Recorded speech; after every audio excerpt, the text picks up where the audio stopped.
سرا الهام با جمال مبارز روی یک استیج و اجرای آهنگ‌های عاشقانه جمال مبارز برای زهرا الهام.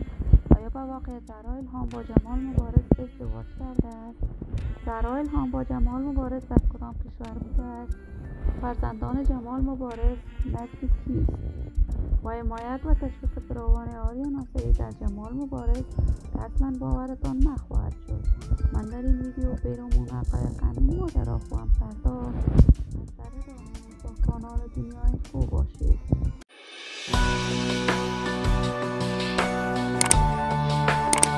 سلام و سلامتی ایام و کامتان باشد. شما را خوش آمدید میگم به یکی دیگر ویدیوهای جذاب کانال دنیای خوب.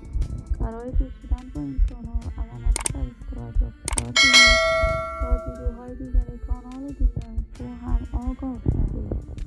زهرا الهام هنرمند خوش‌صدای افغان یکی از چهره‌های مشهور میان هنرمندان جوان افغانستان بوده است.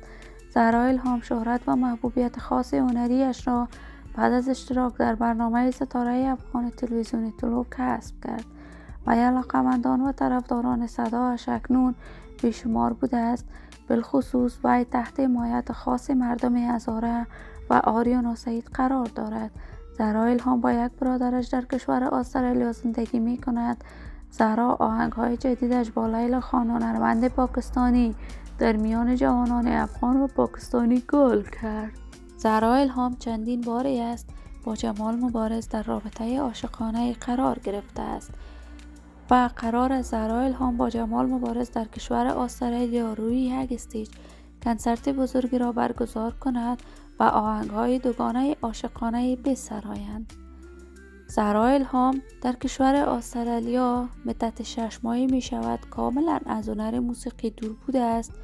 ما در انتظار نشر تازه ترین آهنگ‌های زهرا الهام خواهیم بود و جمال مبارز با فرزندانش در کشور استرالیا است و در کشور استرالیا سالن آرایشی ساخته است و همیشه برای دوستداران و طرفداران صدایش از طریق صفحات مجازی مژده‌های سرودن آهنگ‌های جدیدش را داده است. من آرزوی موفقیت، سعادت و خوشبختی برای این جوانان و هنرمندان با استعداد کشور خود از بارگاه عزت لایزال تمنا دارم. عزیزان و دوستان خوبم، شما هم نظریاتتان را در بخش کامنت با من شریک بسازید. اگر تا هنوز عضو کانال دنیای اینفو نشدید پس برای عضویت با این کانال علامت سابسکرایب را فشار دهید. صحت و سلامتی برای هر یک از شما خوبان. از بارگاه عزت لایزال تمنا دارم تا درود دیگر هر یک از شما نازنینان را به علای منان سپرده موفق کامیاب باشید.